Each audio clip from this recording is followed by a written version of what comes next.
Hello, good morning, जोहार। मैं संजय और आप देख रहे हैं न्यूज़ झारखंड। चलिए जानते हैं आज के मुख्य 25 बड़ी खबरों को। 60-40 नियोजन नीति के खिलाफ छात्र आज करेंगे विधानसभा का घेराव।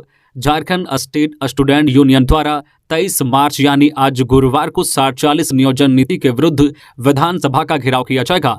ये जानकारी छात्र नेता देवेंद्र नाथ महतो ने बुधवार को प्रेस वार्ता के दौरान दी है। उन्होंने बताया है कि गुरुवार को पुराने विधानसभा स्थित शहीद मैदान से अधिकार पैदल मार्च करते हुए मौजूदा नए विधानसभा का घेराव किया जाएगा। इस दौरान उन्होंने अनुशासनिक एवं शांतिपूर्ण विधानसभा महाघेराव को सफल बनाने के लिए राज्य के सभी छात्रों को आह्वान किया है। झारखंड स्टेट स्टूडेंट यूनियन द्वारा आयोजित प्रेस वार्ता में आरोप लगाते हुए कहा है कि राज्य सरकार ने वादा खिलाफी की है। उन्होंने कहा है कि 60-40 नियोजन नीति को लाया जा रहा है जो झारखंडी छात्र के हित में नहीं है। यूनियन ने बताया है कि राज्य में पिछले 3 महीने से नियोजन नीति को लेकर आंदोलन जारी है। उन्होंने बताया है कि बीते 19 मार्च को यूनियन का एक डेलीगेशन राज्य सरकार के संसदीय कार्य मंत्री आलमगीर आलम से मिले, जिसमें 60-40 नियोजन नीति वापस लेने सहित अन्य 5 सूत्री मांगों को लेकर अनुशासनिक सफल वार्ता किया गया। लेकिन इसके बावजूद भी मौजूदा राज्य सरकार द्वारा 60-40 नियोजन नीति को ही जबरन लागू कर दिया गया है, जिसके खिलाफ झारखंडी छात्रों में काफी आक्रोश है।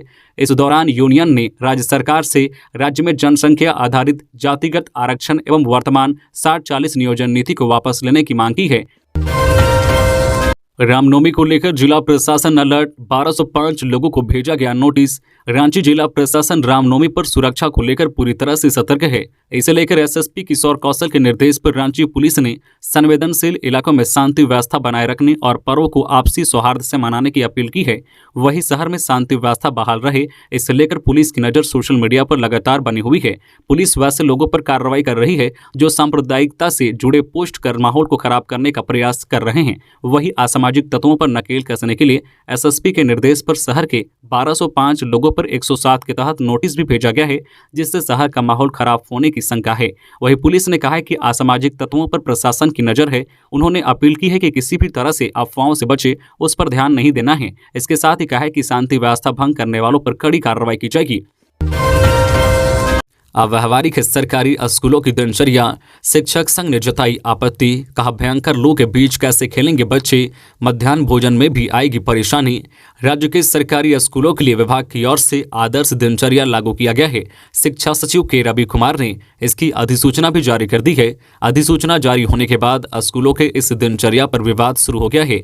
अखिल झारखंड प्राथमिक शिक्षक संघ ने आदर्श दिनचर्या पर सवाल खड़े किए हैं। संघ ने इस दिनचर्या को अव्यावहारिक और छात्रों की मनोदशा के विपरीत बताया है। संघ का कहना है कि गर्मी के दिनों में भी सुबह 6:45 से 1 बजे तक क्लास चलाने और फिर 1 से 2 बजे तक खेल का समय तय किया गया है। गर्मी के दिनों में जब भयंकर लू चलता है तब ऐसे में बच्चों को खेलने के लिए छोड़ना उचित नहीं है। संघ का मानना है कि इस दिनचर्या पर पुनर्विचार कर इसमें संशोधन करना चाहिए। सरहुल पर कड़ी सुरक्षा के साथ बिजली आपूर्ति रहेगी बंद, वाहनों की नो एंट्री। सरहुल पर्व को लेकर रांची जिला प्रशासन पूरी तरह से मुस्तैद है। सरहुल पर्व के अवसर पर विधि व्यवस्था को लेकर डीसी राहुल कुमार सिन्हा व एसएसपी कौशल किशोर ने इसको लेकर आदेश जारी कर दिया है। बताते चले कि 24 मार्च 2023 को सरहुल पर्व मनाया जाएगा। इस त्यौहार में लाखों की संख्या में स्त्री पुरुष एकत्रित होते हैं। शहर एवं ग्रामीण क्षेत्रों में विभिन्न जगहों पर सरना स्थल पर पूजा की जाती है। इस अवसर पर भीड़ में असामाजिक तत्व सक्रिय रह सकते हैं। जुलूस पर निगरानी रखने, गश्ती दल व विधि व्यवस्था बनाए रखने के लिए 24/3/2023 के प्रातः 9 बजे से सरहुल पर्व के शांतिपूर्ण समाप्ति तक के लिए मजिस्ट्रेट, पुलिस पदाधिकारी व पुलिस बल की प्रतिनियुक्ति की गई है। वही जुलूस के दौरान बिजली नहीं रहेगी। इसको लेकर बिजली विभाग के अधीक्षण अभियंता से कहा गया है कि जुलूस शोभा यात्रा के दौरान जुलूस के पथ एवं आसपास के क्षेत्रों में सुरक्षा के दृष्टिकोण से विद्युत आपूर्ति बंद रखे। वही जुलूस समाप्ति के पश्चात आपूर्ति आरंभ करने का अनुरोध किया गया है। दूसरी ओर अग्निशमन पदाधिकारी रांची को जिला कंपोजिट कंट्रोल रूम में 2, सिरमटोली में 1, मस्जिद चौक में 1 और अल्बर्ट एक्का चौक पर 1 अग्निशम वाहन की प्रतिनियुक्ति करने का निर्देश दिया गया है। वही त्योहारों को लेकर ट्रैफिक एसपी को निर्देश दिया गया है कि वे अपने स्तर से ट्रैफिक पुलिस की प्रतिनियुक्ति करें। साथ ही 24 मार्च 2023 को जुलूस के मार्ग में वाहनों का परिचालन एवं बाहरी क्षेत्र में भारी वाहनों का दिन के 12 बजे से सरहुल पर्व की समाप्ति तक बंद रखने का निर्देश दिया गया है। सिमडेगा में जंगली हाथियों का आतंक जारी, महुआ चुनने गई महिला को कुचलकर मार डाला। सिमडेगा में जंगली हाथियों का आतंक जारी है। बता दें कि जिले के बोलबा में जंगली हाथियों ने बुधवार को एक महिला को अपना शिकार बनाया है। बता दें कि प्रखंड के कुंदर मुंडा छप्पल पानी में बुधवार सुबह 10 बजे जंगली हाथी ने एक महिला को कुचलकर मार डाला। महिला का नाम तरसीला बा बताया जा रहा है। 55 वर्षीय तरसीला महुआ चुनने के लिए जंगल गई थी। इसी दौरान 2 हाथियों ने महिला को कुचलकर मार डाला। घटना की सूचना मिलने पर स्थानीय थाना प्रभारी अरुणीश रोशन और वन विभाग के पदाधिकारी शंभू शरण चौधरी वहां पहुंचे। पुलिस ने शव को अपने कब्जे में लेते हुए उसे पोस्टमार्टम के लिए सदर अस्पताल भेज दिया। साथ ही वन विभाग के ओर से मृतक के परिजनों को 10,000 रुपये सहायता राशि के रूप में दी गई है। साथ ही बता दें कि 2 दिन पूर्व भी जंगली हाथियों ने एक महिला को पटक पटक कर मार डाला था। हाथियों के इस आतंक से ग्रामीण भयभीत हैं। माता वैष्णो देवी के दर्शन को जाना होगा आसान। रांची से श्रीनगर के लिए शुरू हो रही है विमान सेवा। झारखंड की राजधानी रांची से माता वैष्णो देवी जाने वाले श्रद्धालुओं के लिए खुशखबरी है। अब उन्हें ट्रेन में लंबी यात्रा नहीं करनी होगी। रांची से श्रीनगर के लिए विमान सेवा शुरू होने जा रही है। जी हां, रांची के लोग भी अब विमान से जम्मू कश्मीर की यात्रा कर सकेंगे। रांची स्थित बिरसा मुंडा एयरपोर्ट की ओर से ग्रीष्मकालीन शेड्यूल जारी किया गया है, जिसमें यह जानकारी दी गई है। यह विमान दिल्ली के रास्ते श्रीनगर तक जाएगी। ग्रीष्मकालीन शेड्यूल 2023 आगामी 26 मार्च से लागू हो जाएगा। यह शेड्यूल 28 अक्टूबर 2023 तक लागू रहेगा। इस शेड्यूल में बताया गया है कि कई नए शहरों के लिए भी रांची से विमान सेवा की शुरुआत की जाएगी। ग्रीष्मकालीन शेड्यूल के मुताबिक एयर एशिया के विमान दिल्ली रांची, रांची दिल्ली, दिल्ली श्रीनगर के बीच उड़ान भरेंगे। इससे जम्मू कश्मीर में स्थित माता वैष्णो देवी की यात्रा करने वाले झारखंड के लोगों का काफी वक्त बचेगा। सभी धर्मावलंबियों ने एक स्वर में कहा, शांतिपूर्ण तरीके से मनेगी रामनवमी। 72 घंटों तक जुलूस सड़कों पर रहने के कारण हजारीबाग की रामनवमी पूरे देश भर में विख्यात है। जिला पुलिस और प्रशासन भी इसे शांतिपूर्ण तरीके से संपन्न कराने के लिए 1 माह पहले से ही तैयारी शुरू कर दी थी। बुधवार को हजारीबाग के सदर थाना में शांति समिति की बैठक की गई। इसमें समाज के सभी धर्मावलंबियों को बुलाया गया। समाज के हर एक तबके ने इस बैठक में हिस्सा लिया और अपनी बातें रखी। जिला प्रशासन की ओर से सदर एसडीपीओ महेश प्रजापति, सीओ राकेश कुमार, सदर इंस्पेक्टर गणेश कुमार, थाना प्रभारी अरविंद कुमार समेत कई वरीय पदाधिकारी शामिल हुए। शांति समिति की बैठक के दौरान सभी धर्म के लोगों ने अपनी बातें रखी और शांति से रामनवमी संपन्न कराने पर चर्चा की। राज्य के श्रेष्ठ कलाकारों को मिलेगी 4,000 मासिक सहायता। झारखंड सरकार ने राज्य के 80 वर्ष से अधिक उम्र वाले श्रेष्ठ कलाकारों को 4,000 रुपये मासिक सहायता प्रदान करने का फैसला लिया है। इसके साथ ही वे सभी सरकारी योजनाओं का भी लाभ ले सकेंगे। इस संबंध में कला संस्कृति विभाग ने संकल्प जारी कर दिया है, जिसमें बताया गया है कि मौजूदा समय में ऐसे कलाकार जिनकी उम्र 80 वर्ष से अधिक है और आर्थिक रूप से कमजोर हैं या अपनी कला को प्रस्तुत नहीं कर पा रहे हैं, तो वैसे कलाकारों के मासिक वृत्तिका बढ़ा दी गई है। जानकारी के मुताबिक आर्थिक रूप से कमजोर कलाकारों को 1,000 रुपये सहायता के रूप में मासिक मिलता है। वहीं इसे संशोधित कर 4,000 रुपये मासिक करने का निर्णय लिया गया है। बताया गया है कि ऐसे कलाकार जो सरकार के किसी अन्य योजनाओं का लाभ ले रहे हैं तो भी उन्हें मासिक वृत्तिका सहायता दी जाएगी। वहीं पहले यह शर्त थी कि कलाकार की मासिक आय 4,000 रुपये से कम होने पर ही मासिक वृत्तिका दी जाएगी। इसे बढ़ाकर 8,000 तक कर दिया गया है। धनबाद में भीषण सड़क हादसा, 407 ट्रक और ऑटो की भिड़ंत में 3 लोगों की मौत, 7 लोग गंभीर रूप से घायल। धनबाद जिले के बरवा अड्डा थाना क्षेत्र के लोहार बरवा के समीप कोलकाता नई दिल्ली नेशनल हाईवे पर ऑटो और 407 ट्रक में भिड़ंत हो गई। इस भीषण दुर्घटना में 10 लोग बुरी तरह से घायल हो गए। आसपास के लोगों की मदद से सभी घायलों को धनबाद SNMMCH अस्पताल में भर्ती कराया गया, जहां जांच कर डॉक्टरों ने 3 लोगों को मृत घोषित कर दिया। मरने वालों में 2 पुरुष और 1 महिला शामिल हैं। सभी मृतक एना इस्लामपुर झरिया के निवासी बताए जाते हैं।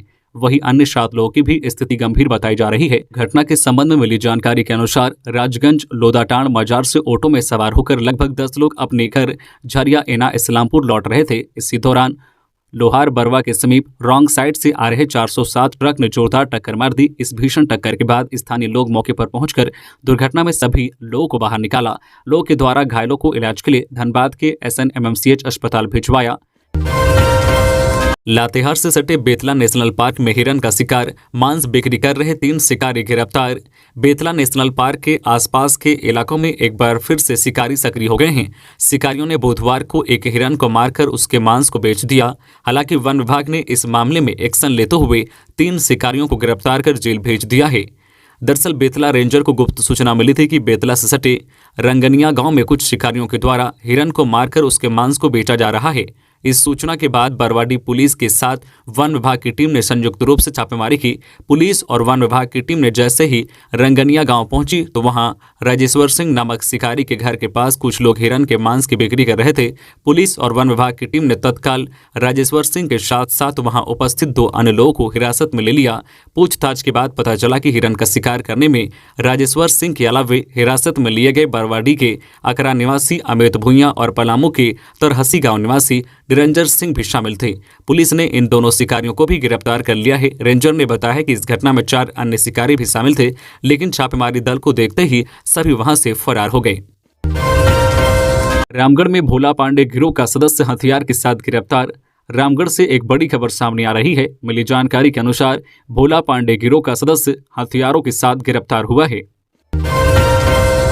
हिंदू संगठनों ने दिया सीएम हेमंत को रामनवमी शोभा यात्रा में शामिल होने का आमंत्रण। राजधानी में रामनवमी की भव्य शोभा यात्रा निकाले जाने की तैयारी है। इस शोभा यात्रा में सीएम हेमंत सोरेन भी शामिल हो, इसको लेकर विभिन्न संगठनों के पदाधिकारियों ने उन्हें आमंत्रित किया है। बुधवार को झारखंड विधानसभा में मुख्यमंत्री हेमंत सोरेन, श्री महावीर मंडल रांची संचालन समिति और श्री महावीर मंडल महानगर समिति के सदस्यों ने मुलाकात की। 30 मार्च को रामनवमी की भव्य शोभा यात्रा में शामिल होने के लिए सीएम हेमंत सोरेन को आमंत्रित किया। धनबाद में कोयले का अवैध उत्खनन कर रही जेसीबी में लगी आग, 2 झुलसे। धनबाद जिले से आए दिन अवैध कोयला खनन की खबरें सामने आती है। ताजा मामला लोयाबाद थाना क्षेत्र अंतर्गत बांसजोड़ा स्थित बीसीसीएल माइन से है, जहां बंद माइंस में बुधवार को अवैध कोयला खनन के दौरान एक जेसीबी मशीन आग की चपेट में आ गई, जिसमें 2 व्यक्ति बुरी तरह से झुलस गए। उन्हें धनबाद के असरफी अस्पताल में भर्ती कराया गया है। जानकारी के अनुसार कोयला खदान में कोयला का अवैध उत्खनन हो रहा था। इसी दौरान उत्खनन में लगी एक मशीन में आग लग गई। आग इतनी तेज थी कि मशीन चला रहे कर्मचारी भाग नहीं पाए और आग में झुलस गए। घटना की सूचना मिलते ही लोयाबाद पुलिस मौके पर पहुंची और जांच शुरू की। आज नितिन गडकरी पलामू को देंगे 4,287 करोड़ की सौगात। आज गुरुवार को केंद्रीय सड़क परिवहन एवं राजमार्ग मंत्री नितिन गडकरी पलामू सहित राज्य को कई सौगात देंगे। मंत्री नितिन गडकरी पलामू संसदीय क्षेत्र के अंतर्गत करीब 4,287.09 करोड़ की लागत से परियोजनाओं के निर्माण कार्य का शिलान्यास करेंगे। बता दें कि रांची स्थित पुरानी विधानसभा के मैदान में शाम 5 बजे यह कार्यक्रम किया जाएगा। इस मौके पर पलामू से सांसद विष्णु दयाल राम भी मौजूद रहेंगे। रामनवमी पर्व को लेकर एसडीएम कोर्ट ने पलामू के हुसैनाबाद में निषेधाज्ञा लागू की। डीजे बजाने पर पूर्ण रूप से प्रतिबंध। रामनवमी पर्व को लेकर अनुमंडल दंडाधिकारी हुसैनाबाद ने अनुमंडल क्षेत्र में निषेधाज्ञा लागू कर दी है। पूरे अनुमंडल क्षेत्र में 21 मार्च से 60 दिनों तक धारा 144 लागू रहेगी। रामनवमी और रमजान को लेकर सांप्रदायिक तनाव नहीं फैले और क्षेत्र में शांति व्यवस्था बनी रहे, इसको लेकर अनुमंडल न्यायालय ने यह आदेश जारी कर दिया है। इस दौरान किसी भी प्रकार का घातक हथियार, परंपरागत को छोड़कर आग्नेयास्त्र इत्यादि लेकर चलने पर प्रतिबंध लागू रहेगा। रामनवमी और रमजान के अवसर पर सोशल मीडिया पर भड़काऊ मैसेज, ऑडियो, वीडियो प्रेषण पर प्रतिबंध रहेगा। इस आदेश का उल्लंघन करने पर संबंधित व्यक्ति और ग्रुप एडमिन पर सुसंगत धाराओं में कार्रवाई की जाएगी। देवघर में राज्यपाल सीपी राधाकृष्णन ने की बाबा वैद्यनाथ मंदिर में पूजा अर्चना। राज्यपाल सीपी राधाकृष्णन देवघर पहुंचे, वहां वो बाबा वैद्यनाथ मंदिर में पूजा अर्चना की। बाबा वैद्यनाथ मंदिर में उन्होंने सभी के कल्याण की कामना की। इससे पहले तीर्थ पुरोहितों द्वारा मंत्रोच्चार के साथ उन्हें संकल्प कराया गया। इसके बाद राज्यपाल द्वारा द्वादश ज्योतिर्लिंग का जलाभिषेक कर पूजा अर्चना की गई। पूजा अर्चना के बाद मौके पर उपस्थित डीसी मंजूनाथ भजंत्री ने उन्हें भेंट स्वरूप स्मृति चिन्ह व बाबा वैद्यनाथ का प्रसाद प्रदान किया। सीएम ने जल संरक्षण और स्वच्छता के क्षेत्र में बेहतर कार्य करने वाली मुन्नी पार्वती समेत 4 महिलाओं को किया सम्मानित। झारखंड विधानसभा स्थित मुख्यमंत्री कक्ष में मुख्यमंत्री हेमंत सोरेन ने जल जीवन मिशन, जल संरक्षण और स्वच्छता के क्षेत्र में बेहतर कार्य करने के लिए मुखिया मुन्नी देवी, पंचायत समिति सदस्य पार्वती देवी, वार्ड समिति सदस्य पूजा देवी और पार्वती देवी को सम्मानित किया गया। बता दें कि इन महिलाओं में से पार्वती देवी और मुन्नी देवी को राष्ट्रपति ने भी सम्मानित किया है। मुख्यमंत्री ने कहा है कि जल के बिना जिंदगी की कल्पना नहीं की जा सकती है, ऐसे में जल संरक्षण आज की नितांत जरूरत है। मुख्यमंत्री ने कहा है कि आप जल संरक्षण और ज़्यादा से ज़्यादा पेड़ लगाने के लिए अभियान चलाएं और दूसरों को इससे जोड़ें, क्योंकि सामूहिक प्रयास से ही इसमें कामयाबी हासिल कर सकते हैं। राज्य के विश्वविद्यालयों में हो कोटा की पढ़ाई, टुंडी विधायक मथुरा महतो की अगुवाई में सीएम से मिला खोटा भाषा का प्रतिनिधिमंडल, ज्ञापन सौंपा। राज्य के विभिन्न विश्वविद्यालयों में खोटा की बीए और एमए स्तर की विधिवत पढ़ाई के लिए पद सृजन कराने एवं विभाग खुलवाने को लेकर खोटा साहित्य संस्कृति से जुड़े प्रतिनिधिमंडल ने मुख्यमंत्री को ज्ञापन सौंपा। टुंडी विधायक शाह सरकार के सचेतक मथुरा प्रसाद महतो के नेतृत्व में खोटा साहित्यकार व सहायक प्राध्यापक दिनेश दीनमणि, सुप्रसिद्ध खोटा गीतकार विनय कुमार तिवारी, डॉक्टर अजय कुमार खोटा, शोधार्थी व सांस्कृतिक कर्मी संदीप कुमार महतो, राजू कुमार तिवारी आदि ने विधानसभा कार्यालय में मुख्यमंत्री को इस आशय का ज्ञापन सौंपा। सदन में गूंजा बांग्लादेशी घुसपैठ का मुद्दा, राज्य में एनसीआर लागू करने की पहल करे सरकार। अनंत ओझा। झारखंड विधानसभा में बुधवार को भाजपा विधायक अनंत ओझा ने राज्य में बांग्लादेशी घुसपैठ का मुद्दा उठाया। उन्होंने शून्यकाल के माध्यम से राज्य में एनसीआर लागू करने की मांग की है। इस दौरान उन्होंने कहा है कि बांग्लादेशी घुसपैठियों के कारण संथाल परगना की डेमोग्राफी बदल रही है। उन्होंने बताया कि साहिबगंज, पाकुड़, गोड्डा, दुमका तथा जामताड़ा में आदिवासी और हिंदुओं की संख्या घट रही है, जबकि मुसलमानों की संख्या में वृद्धि हो रही है। वहीं उन्होंने कहा है कि बांग्लादेशी घुसपैठियों को रोकने के लिए एनसीआर लागू करने के लिए राज्य सरकार पहल करे। ओझा ने कहा है कि राष्ट्र विरोधी गतिविधियों में पड़ोसी राज्य बांग्लादेशी के युवा शामिल हो रहे हैं, यहाँ के लोगों का रोजगार छीना जा रहा है। विधायक ने कहा है कि झारखंड के जल, जंगल और जमीन पर कब्जा हो रहा है। चाईबासा में मनरेगा में गड़बड़ी मामले की हाईकोर्ट में हुई सुनवाई। झारखंड हाईकोर्ट में 22 मार्च बुधवार को चाईबासा में मनरेगा घोटाले की सीबीआई जांच को लेकर मतलूब आलम की जनहित याचिका की सुनवाई हुई। मामले की सुनवाई चीफ जस्टिस संजय कुमार मिश्रा की अध्यक्षता वाली खंडपीठ में हुई, जिसमें कोर्ट ने राज्य सरकार से पूछा है कि मामले से संबंधित एंटी करप्शन ब्यूरो एसीबी में जो प्राथमिकी दर्ज की गई थी उसकी वर्तमान में जांच की स्थिति क्या है। इस दौरान अदालत ने 10 दिनों में सरकार को स्टेटस रिपोर्ट दाखिल करने का निर्देश दिया है। मंत्री द्वारा किया गया वादा नहीं हुआ पूरा, कांके डैम संरक्षण समिति ने कहा। सीएम आवास के सामने करेंगे सत्याग्रह। रांची स्थित कांके डैम संरक्षण समिति अपनी पुरानी मांगों को लेकर फिर से आंदोलन करने का मन बनाया है। दरअसल अंतर्राष्ट्रीय जल दिवस के मौके पर बुधवार को फुटबॉल मैदान तारागोंदा में समिति ने इसे लेकर बैठक की अध्यक्षता समिति के संरक्षक अमृतेश पाठक ने की। इस दौरान उन्होंने कहा है कि पूर्व में कांके डैम को बचाने के लिए 22 दिनों तक आंदोलन किया गया था। इसी क्रम में सूबे के पेयजल एवं स्वच्छता मंत्री मिथिलेश ठाकुर द्वारा डैम को बचाने के लिए जरूरी कदम उठाने का भरोसा दिलाया गया था, लेकिन अब तक इस पर कोई पहल नहीं की गई है। वहीं उन्होंने डैम संरक्षण को लेकर फिर से आंदोलन करने की बात कही है। इस दौरान 2 घंटे का सत्याग्रह कार्यक्रम का आयोजन भी किया गया। बैठक में पाठक ने अपील करते हुए कहा कि कांके डैम को स्वच्छ, सुंदर और सुरक्षित बनाए रखने के लिए सभी को आगे आना होगा। उन्होंने लालू प्रसाद की सजा बढ़ाने के लिए सीबीआई की दाखिल याचिका पर 4 सप्ताह बाद होगी सुनवाई। चारा घोटाले के देवघर कोषागार से अवैध निकासी से संबंधित लालू प्रसाद सहित 6 सजायाफ्ता की सजा बढ़ाने को लेकर दाखिल याचिका पर आंशिक सुनवाई हुई। जस्टिस सुजीत नारायण प्रसाद की अध्यक्षता वाली खंडपीठ में बुधवार को कोर्ट ने मामले में सीबीआई एवं प्रतिवादी लालू प्रसाद की अधिवक्ता से पूछा है कि वह अगली सुनवाई में हाईकोर्ट के रूल्स को देखते हुए बताए कि इस मामले की सुनवाई हाईकोर्ट के खंडपीठ में हो सकती है या एकल पीठ में हो सकती है। खंडपीठ ने मामले की अगली सुनवाई 4 सप्ताह बाद निर्धारित की है। रांची नगर निगम के बिल्डिंग से मिली लापता युवती, सदर अस्पताल में इलाज जारी। रांची के नगर निगम के बिल्डिंग से लापता युवती मिल गई है। मिली जानकारी के अनुसार युवती इमारत के 4थे तल्ले से मिली है। युवती का इलाज सदर अस्पताल में जारी है। साथ ही दुष्कर्म की आशंका जताई जा रही है। पलामू के मेदिनीनगर में छात्रों ने किया जमकर हंगामा। पलामू के मेदिनीनगर शहर के जेएलए कॉलेज में पीएचडी के छात्रों ने जमकर हंगामा किया। पीएचडी के स्टूडेंट्स का प्रश्न पत्र पांकी कॉलेज के एक प्रोफेसर अलग कमरे में बैठकर परीक्षा लिख रही थी। हंगामा की सूचना के बाद मौके पर थाना प्रभारी पहुंचे। विधानसभा में उठा 9वीं और 11वीं की परीक्षा शुल्क मामला। विधायक लंबूदर महतो ने कहा, झारखंड एकेडमिक काउंसिल ने बढ़ाई 1.5 गुना फीस, राज्य के 10,000 बच्चे नहीं दे पाएंगे परीक्षा।